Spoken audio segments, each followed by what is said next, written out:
She hadn't spoken a word since he brought her home, but one night, during a storm, her voice rose, and it shattered everything he thought he knew about silence. The wagon came into town on a hot afternoon, its wheels screeching against the dry ruts in the street, and dust trailed behind it like smoke from a dying fire. The man driving it was lean and gray, his hat crooked, his clothes shiny with wear and travel.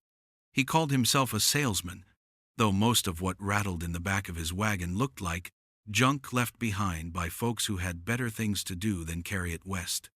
Pots with dents, ropes frayed thin, boots without mates, tools rusted at the hinges. The townsfolk hardly looked up from their own business as he pulled into the square, for such wagons had come before, selling more promises than goods. But what made this one different was the small figure sitting among the scraps. She was a girl, maybe 10, maybe 12. Hard to say with her thin arms and hollow cheeks.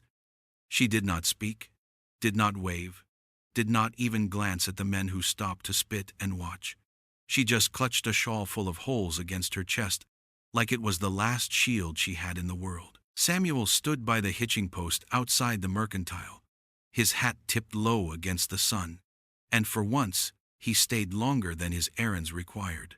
He had lived 3 years in near silence since his wife died, his ranch still standing, but his days hollowed out by work done only to keep the wolves of loneliness from clawing too close. He watched the salesman climb down from his seat, slap his thigh with forced cheer, and call out about bargains waiting in the wagon. A few men wandered over, curious, poking at the pots and broken lanterns. But Samuel's eyes were not on the wares. They were on the girl.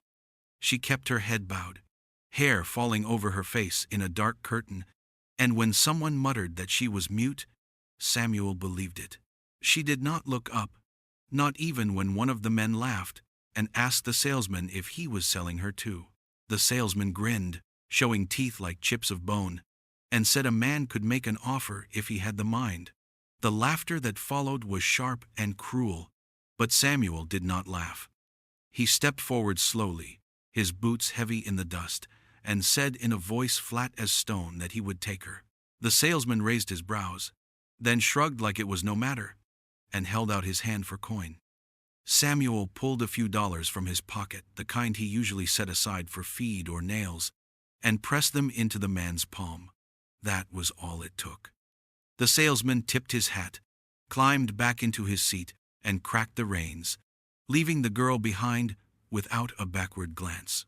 Samuel stood there a moment with the girl beside him, her small frame stiff as a fence post, the shawl clenched tight. She did not resist, did not run, did not thank him. She only stared at the ground with eyes that seemed too heavy for her face. Samuel looked at her then, truly looked, and though she made no sound, the silence between them spoke louder than anything the salesman had ever sold. The ride back to the ranch was long and dusty, the wagon wheels creaking as if they too were tired of moving across the endless land. Samuel drove with steady hands on the reins, his eyes fixed on the road ahead, though he felt the girl's presence like a shadow in the seat beside him. She sat stiff, her small hands gripping the frayed shawl, her gaze locked on the horizon as if she could slip into it and vanish. She did not ask where they were going, did not sigh or shift or make a sound.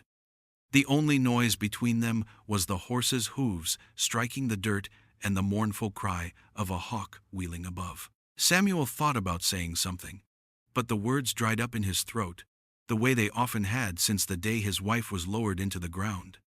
Silence had become a second skin for him, but beside this child it no longer felt like peace.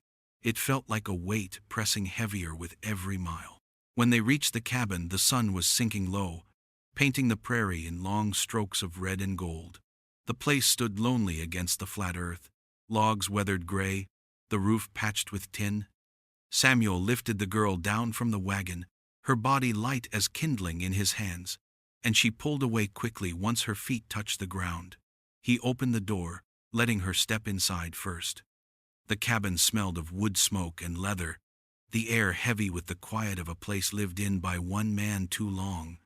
The table held 2 chairs, though only one had been used in years. The shelves were lined with jars half empty, and on the wall hung a picture of a woman with kind eyes that time had not been able to erase. The girl's eyes flicked to it once, then dropped to the floor. Samuel set bread and beans on the table, simple food, and motioned for her to eat. She sat down obediently, though she nibbled like a bird, chewing slow and leaving more than she took. He ate in silence too, the scrape of his spoon against the bowl sounding loud in the stillness. When they finished, she carried her plate to the wash basin without being told, rinsing it with small, careful movements.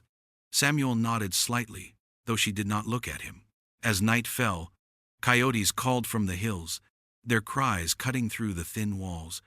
The fire in the hearth crackled, but it only deepened the hush in the room. The girl sat near the flames, her knees drawn up, her face hidden in the crook of her arm. She might have been asleep, or she might have been staring into the embers. Samuel sat across the room in his chair, hat tilted forward, his eyes on her though she never lifted her gaze. The silence swelled until it felt heavier than grief, heavier than the dirt on his boots or the ache in his bones, and he wondered if she would ever speak, or if he had brought home not a girl, but another ghost to keep him company in the dark. The days began early on the ranch, the sky still gray, when Samuel rose from his bed and pushed open the door to the sharp morning air. The girl was always awake too, sitting on the edge of her blanket, as if she had not slept at all. He showed her the chores one by one, his voice steady but never pressing, and she listened without question. Feed the chickens, gather eggs, haul water from the well, bring in wood for the fire. She moved with quiet steps, her hands small but certain, never asking for help and never faltering, even when the bucket was heavy or the wind cut across the yard. Samuel watched her sometimes from the porch, his hat low over his brow, and though she was thin as a reed, she stood her ground against the gusts, her bare feet steady in the dirt, her shawl pulled close. There was no sigh, no groan, no hum of tune to pass the hours, only the scrape of her boots on the packed earth, and the cluck of hens that seemed to notice her silence too. Neighbors came by now and then, riding in with news or excuses, men who liked to lean against the fence and talk while Samuel fixed a hinge or checked the stock. They eyed the girl with narrow looks, asking where she came from and what she was good for, and when Samuel gave no answer, they shook their heads. Waste of money, one muttered. Not even worth the coin for a decent mule. Another spat and said a mute girl would bring nothing but trouble, no voice to warn, no cheer to fill a house. Samuel kept his mouth shut, his jaw tight, and turned his back until their horses carried them away. He had never been a man to explain himself, and he would not start now. Inside the cabin the silence stretched long, broken only by the creak of the rocking chair or the pop of the fire. She ate sparingly, folding her bread before biting it, sipping her water slow, as if every crumb and drop were borrowed. At night she sat by the flames, her eyes lost in the shadows, while Samuel mended tack or whittled a piece of wood. Sometimes he caught her studying his hands, but when he looked up, she dropped her gaze quick and pulled her shawl tighter. Work carried the days forward, one after the other, and little by little he saw how she shaped herself to the rhythm of the ranch. She gathered kindling with care, stacking it neat by the door, and the chickens quieted when she entered the pen, as though they trusted her. She never left a task half done, never needed to be told twice. Samuel thought of the salesman's crooked grin, the way he had tossed her off like another piece of junk, and he wondered what kind of world would throw away a child who worked harder than most grown men. Still, he kept those thoughts to himself, holding them close like secrets.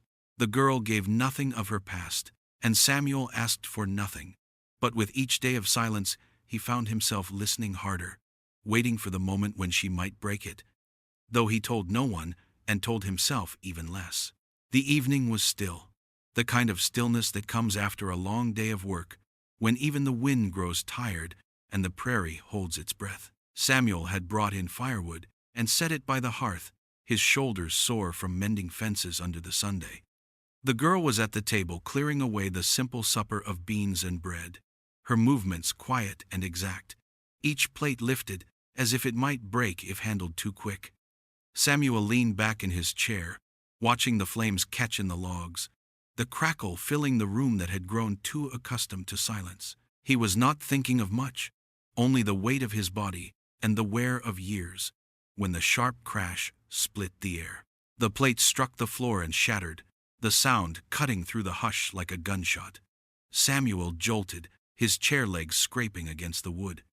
The girl froze where she stood, her small hands stiff in the air, her shoulders drawn up as though she was bracing for a blow. The fire popped in the hearth, and Samuel looked at her with a sharpness that came more from surprise than anger. For a long moment, neither of them moved. The shards of porcelain scattered between them like pieces of something fragile that could never be whole again. Samuel stood slowly, his boots heavy on the floor, and bent to gather the broken pieces. He did not speak, did not scold, only picked up the fragments one by one, setting them carefully on the table. The girl did not move, her eyes wide, her breath caught in her throat. Samuel glanced at her then, really looked, and saw that she was not afraid of the plate or the mess. She was afraid of him. Her silence pressed harder than ever, wrapping her thin frame like armor. When their eyes met, she did not cry, though the glimmer of it shone just beneath the surface. She only stared at him, as if trying to decide whether he was like the others, whether the crack of the dish meant the crack of a hand across her face. Samuel let out a breath he had not known he was holding, and straightened, brushing the dust from his palms. He muttered low, almost to himself, that one plate mattered little, and then he set the pieces aside. Her gaze followed him, uncertain, as though waiting for some trick. He sat back in his chair and leaned toward the fire. But the moment did not leave him. He felt the silence stretch thinner, felt the weight of what it must have cost her to live in a world where the sound of a dropped plate was reason enough to expect pain. He had known grief, had carried it heavy across his shoulders, but grief was not the same as fear. Fear left its mark deep in the bones, shaping how a child stood, how she held her breath, how she never let herself make a sound. That night, as the coyotes howled far out on the plains, Samuel wondered for the first time what her silence had stolen from her, and if it could ever be given back. The sky was pale with morning when Samuel sent her to the creek with the water pails, the air still cool, though the promise of heat hung close. He followed a short while later, meaning to mend the fence by the far pasture, his tools slung over one shoulder. The grass whispered against his boots and the sound of the creek grew clearer, the steady rush of water slipping over stone. He moved slow, not expecting anything more than the day's work, until he heard it, faint and thin, threading through the sound of the current. It was not words, not even a hum that could be named, but something softer, fragile, like a bird's call caught in reeds. Samuel stopped in his tracks, his head tilted, straining to catch it. For a breath he thought it might be the wind sliding over the grass, or the creek itself speaking in some way he had not heard before. But then it rose again, sweet and low, and he knew it was coming from her. The girl was crouched at the edge of the water, the bucket set aside, her face bent close to the ripples. Her lips were parted, her eyes half closed, and the sound moved from her chest like a secret she had carried too long. Samuel's heart gave a start, a sharp tug that made him take a step closer, though he kept quiet, as if afraid that one wrong breath would break the spell. He had lived with her silence for weeks, the kind of silence that felt heavier than stone, and now to hear even the faintest piece of music from her was like stumbling upon a spring in the middle of dry land. He thought of his wife then, of how she used to hum while kneading bread, soft tunes that floated through the cabin and wrapped around him when he came in from the fields. That memory pressed against him, tender and cruel all at once. But just as quick as it began, it ended. The girl's head jerked up, her shoulders stiffening as if she had sensed him near. She pressed her lips together, the sound vanishing into the morning air, and reached for the buckets. By the time Samuel moved again, she was standing, her face shuttered, her steps steady though he saw the tremor in her fingers. He wanted to say something, wanted to ask her if he had truly heard what he thought he heard, but the words died on his tongue. She walked past him without a glance, the weight of the water sloshing against her thin frame, and the silence closed in again, tighter than before. Samuel stood by the creek long after she had gone, staring at the ripples where she had knelt. The sound still lingered in his ears, fragile and uncertain, yet real enough that it haunted him. He wondered if she sang when she thought no one listened, if her voice was something she kept hidden like a treasure too easily stolen.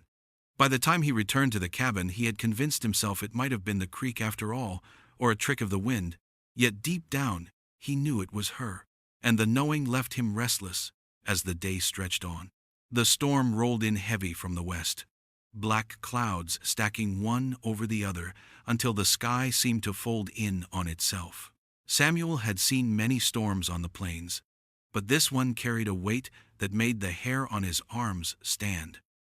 The wind came first, whistling sharp through the gaps in the cabin walls, rattling the shutters like bones clattering together.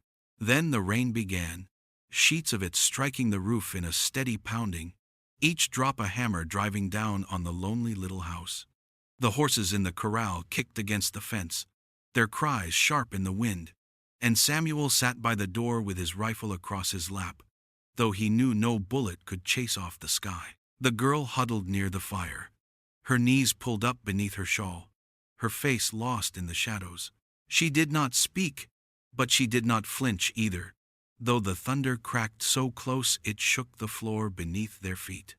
Samuel watched her with the same quiet he had carried since the day she arrived, telling himself she was used to silence and maybe used to storms too, yet a gnawing ache grew in him as the night stretched.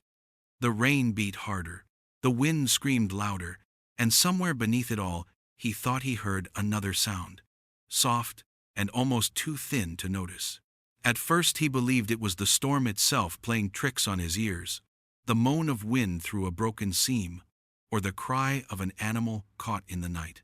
But then it rose again, trembling and clear, not loud enough to rival the thunder, but carrying through the cracks of the storm like a thread of light in a shuttered room.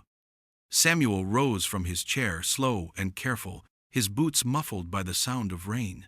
He followed it toward the fire where the girl sat, her eyes closed, her head tilted slightly back. Her lips moved, parting just enough to let out notes so fragile they seemed ready to snap at the weight of the world pressing in. The song was not one he knew, not any hymn sung in the small church on Sundays, but something raw and trembling, like a prayer too long buried. It wrapped around the fire's glow, lifted above the howling storm, and for a moment, Samuel felt his chest loosen in a way it had not since his wife's laughter filled these walls. He stood still, afraid to break it, afraid to remind her he was there, because the sound of her voice was more than song. It was a wound and a healing at once. But then her eyes flicked open and found him standing, and the notes cut off sharp.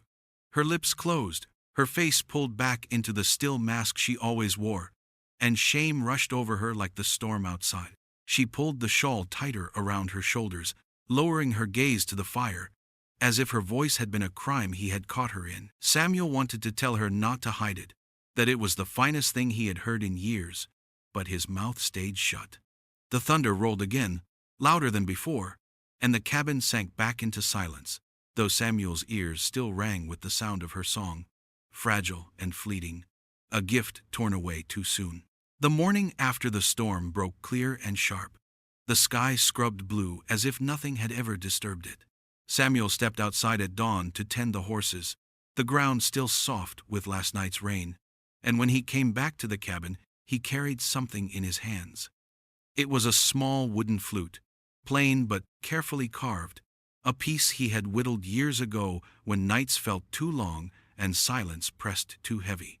He set it on the table without a word, the light catching on its smooth surface, and went about his chores as if it meant nothing. The girl noticed it at once. She stood in the doorway, with her shawl wrapped close, her eyes darting from the flute to Samuel's back. He did not turn, did not explain, only poured coffee into his tin cup and sat down. She moved slowly, as if the little instrument might leap from the table if she reached too quickly. Her fingers hovered, then brushed against it, and she froze as though caught in some forbidden act. Samuel lifted his cup but said nothing, his face unreadable. After a long pause, she picked it up, held it to her chest, and then tucked it into her shawl before disappearing outside. For days she kept it hidden, never lifting it in his presence, and Samuel did not press her. He watched her feed the chickens, haul water, split kindling with her thin arms straining against the weight, and he wondered if she would ever trust the sound inside her enough to let it out again.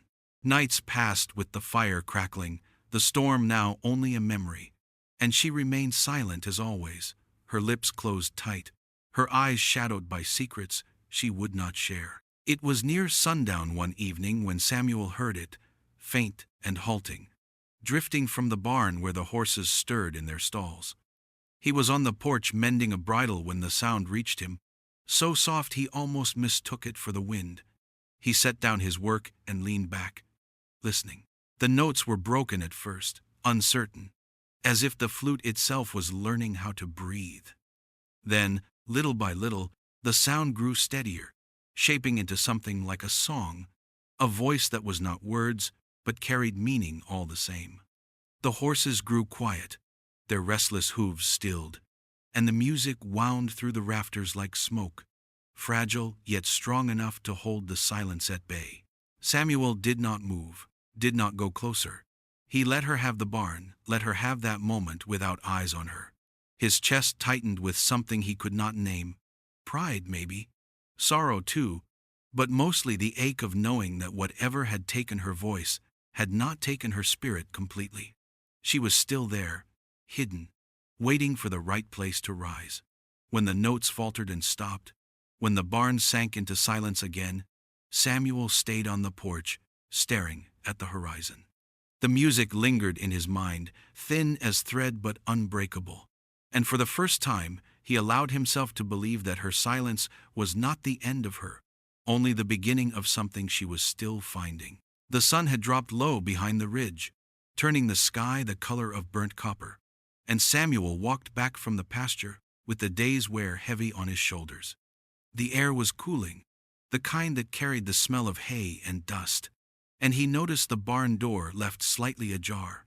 A lamp glowed faint inside, throwing a thin stripe of light across the ground. He thought first of chores left undone. Maybe the girl had forgotten to close it tight. But as he drew closer, he heard something that stopped him still. It was not the creak of boards or the shuffle of hooves. It was softer, steady, and carried on the air like a thread of smoke. A voice, low but certain, lifting into the rafters with a sound so fragile it seemed the night might swallow it. Samuel's breath caught. For weeks he had waited, wondering if the flicker he thought he had heard at the creek was only his imagination, if the storm song had been nothing but the wind. Now there was no mistaking it. She was singing. He pressed one hand against the frame of the doorway and looked inside. She stood near the stalls, her small figure bathed in lamplight, one hand resting on the neck of his old mare. The horse stood quiet as stone, ears tilted forward, eyes half closed as though listening to every note. The girl's voice was not loud, not trained or polished like the church hymns, but it carried a sorrow that reached into the bones. Each note seemed drawn from a place deep and hidden, the kind of place no child should have to carry, yet she carried it with a grace that made the barn still. Even the restless colt in the far stall had gone calm, his head bowed as though humbled. Samuel did not move. His boots stayed planted in the dust, his hat lowered against the ache rising sharp in his chest. He had not felt such a pull since his wife's laughter once filled this same barn, bright and full, chasing away the quiet that settled when the sun dropped. He thought he had buried that ache with her, thought it could no longer stir, but the sound of the girl's voice opened it wide again. The song wound slow, without words, only a tune that bent and stretched like prayer. Samuel closed his eyes, letting it settle over him, and for a moment he forgot the long years of silence, forgot the weight of grief that had pressed on him day after day. The voice did not heal, not fully, but it gave shape to something he had not dared to hope for, something alive and unbroken. When the song faded at last, the barn seemed too still, as if the walls themselves had been holding their breath. The girl lowered her hand, pulled the shawl tighter, and stood in silence once more. Samuel stepped back from the doorway before she could turn and see him, his chest heavy with the secret he would not speak. He walked into the night with the sound still ringing inside him, fragile yet steady, a reminder that silence was not the only thing left in his world. It did not take long for word to spread. In a town so small, every whisper carried, every glance turned into talk, and soon enough, the girl's silence was no longer the only thing people noticed. A neighbor claimed he heard a sound drifting from Samuel's barn one evening, not the sound of an animal, not the creak of wood, but a voice like something caught between a hymn and a cry. By the time the story made its rounds, it had twisted into something darker. The mute girl who could sing when no one was watching. The stray that might be touched or cursed, not natural at all. Men muttered at the saloon, women crossed themselves in the street, and children followed her at a distance when Samuel brought her into town for supplies, taunting in harsh whispers she could not answer. The sheriff found Samuel one morning outside the general store, his boots planted wide, his hand resting near the handle of his pistol in a way that said he was not there for friendly talk. He was a big man, with a scar across his cheek, and a voice rough from years of chewing dust. He leaned close and said, "A man like Samuel ought to know better than to bring trouble under his roof." Samuel kept his back straight, his jaw locked, and asked what kind of trouble he meant. The sheriff's eyes narrowed as he spoke of the girl, saying she was not right, that folks were uneasy, that such unease had a way of spreading. He warned that one morning, Samuel might wake to find a rope hanging from the cottonwood and no law to stop it. Samuel felt the weight of every word like a stone dropped into his chest, but he said nothing, only nodded once and turned away. He could hear the mutters of townsfolk as he passed, their voices sharp with suspicion, and for the first time in years he felt the sting of being judged. Alone he could bear it, but now it cut deeper, for it was not only himself they scorned, it was her, the girl who carried silence like a shield and song like a secret too fragile for their world. That night the sky was clear, the land wide and calm, but Samuel carried the day's bitterness back to the ranch. He stepped through the cabin door weary and heavy, and for a moment he thought the sheriff's words might be right, that it would be easier to send her away, to keep the peace. Then from the barn came the faint sound again, a tune rising soft against the hush of night. He paused on the porch, his hand against the doorframe, and listened. It was her, singing low, a song so tender it stilled even the restless in his chest. The notes carried sorrow, but also something steadier, something like defiance against the silence that had once caged her. Samuel knew then, as certain as he had ever known anything, that he would not give her up, not to gossip, not to fear, not to law. She was his now, not by coin or bargain, but because in her song she had given back a piece of life he thought lost forever. The night was heavy with heat, the kind that made the air feel thick and restless. Samuel had been checking the fences when he caught the first scent of smoke, faint at first, then sharper as the wind shifted. His heart dropped as he turned toward the pasture and saw the glow rising red against the horizon.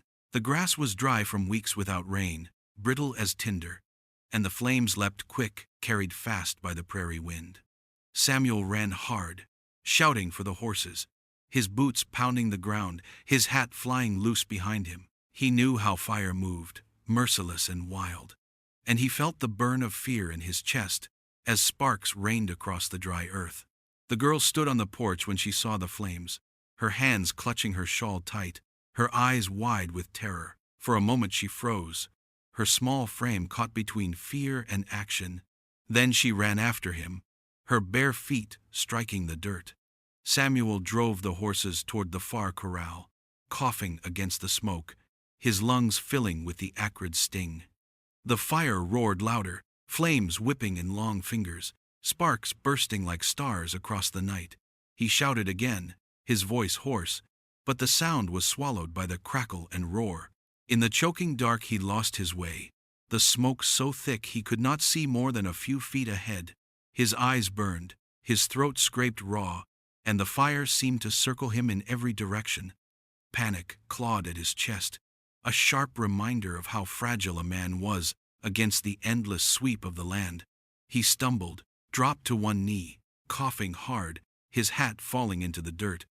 The world spun with firelight and shadow, and for a moment Samuel thought he would not make it back. Then he heard it. Not the flute, not the halting hum he had caught in secret before, but her voice, raw and breaking, carried through the smoke. She called his name, sharp and clear, her cry piercing the roar like an arrow through the dark. He lifted his head, stunned, the sound cutting through the confusion and fear. She called again, her voice trembling but steady enough to guide him, and he rose to his feet, pushing through the smoke toward the sound. He saw her then, a small figure against the firelight, her shawl thrown aside, her mouth open in a shout that carried every ounce of strength she had. He moved toward her, his chest aching with each breath, and when he reached her she grabbed his hand with surprising force, tugging him back through the thick smoke toward the open field. They stumbled together, coughing, their bodies pressed low as the fire cracked behind them. At last they burst into clearer air, the flames still raging, but behind them now, the pasture scarred, yet the house and barn still standing. Samuel dropped to his knees, dragging in breath after ragged breath, his eyes watering, his hands shaking. The girl knelt beside him, her face streaked with ash, her lips trembling. She looked at him with wide eyes, as if afraid she had done something wrong, but all he could hear was the echo of her voice, the first word she had ever given him, his name called into the fire like salvation. The fire left its mark across the pasture, black scars where the grass had burned to nothing, but the cabin still stood, the barn still stood, and Samuel still rose every morning to tend the work. The girl rose too, though something in her had changed. She no longer kept her voice locked behind her lips. At first it was only a murmur while she swept the floor, a faint tune that carried no words but filled the air all the same. Then it grew bolder, drifting out the open door as she mended shirts by the fire or carried water from the well. Samuel said nothing of it, only listened with the quiet patience of a man who knew a gift was not to be tampered with. Her voice was not loud, but it was steady, a thread that bound the long days together. She sang while the chickens clucked, while the wind blew dust across the yard, while the sun sank red behind the hills. The sound carried into the spaces where silence once ruled, softening the cabin's rough edges, warming the evenings that had once been too still. Samuel often found himself pausing in his work, his hands resting on a fence post or a bridle, just to hear it, and though he never said so, the ache he carried for years seemed lighter with each note. The neighbors noticed, as neighbors always do. Whispers traveled from porch to porch, mutters over barrels of grain at the mercantile. Some said she was strange, that no girl could be mute one month and singing the next without some curse tied to her. Others said Samuel had been tricked, that the girl was using him, that her song was a lure for something darker. The sheriff gave him a long look one morning in town, not unkind but heavy with warning, as though reminding him of the rope that still hung in the cottonwood tree. But Samuel stood firm. When questions came he did not waver. When mutters reached his ears he did not bend. He walked through the streets with the girl at his side, her chin lifted, though her eyes flicked toward the ground. And when a neighbor asked if she was touched, Samuel answered with nothing but a hard stare that silenced the man more than words ever could. Back at the ranch, the girl began to change too. Her shoulders no longer hunched as they once did, her steps no longer so quick to scurry away. She began to hum openly, her voice drifting into full song without shame. as if the fire had burned away the last of her fear. She sang not to please, not to beg, but because the sound belonged to her, because she had carried it locked away too long. One evening she sat on the porch with Samuel beside her, the sky deep with stars, and she sang again, soft and true. He closed his eyes, listening, and she realized for the first time that silence had never been her curse. It had only been her shield, and now she could set it down. She belonged here, not because Samuel bought her, not because the town accepted her, but because she had chosen to lift her voice, and in that choice she was free. The seasons turned slow and steady across the prairie, each one leaving its print on the land and on the little cabin that stood against the wind. Spring brought green shoots pushing through the charred pasture, tender blades rising where fire had once laid its claim. Summer came with heat that cracked the earth, the sun laying heavy on Samuel's shoulders as he worked the fence lines. Autumn followed with the smell of cut hay and the sky painted gold, and winter laid its frost across the cabin roof, the nights long and sharp with cold. Through it all, the cabin no longer held only silence.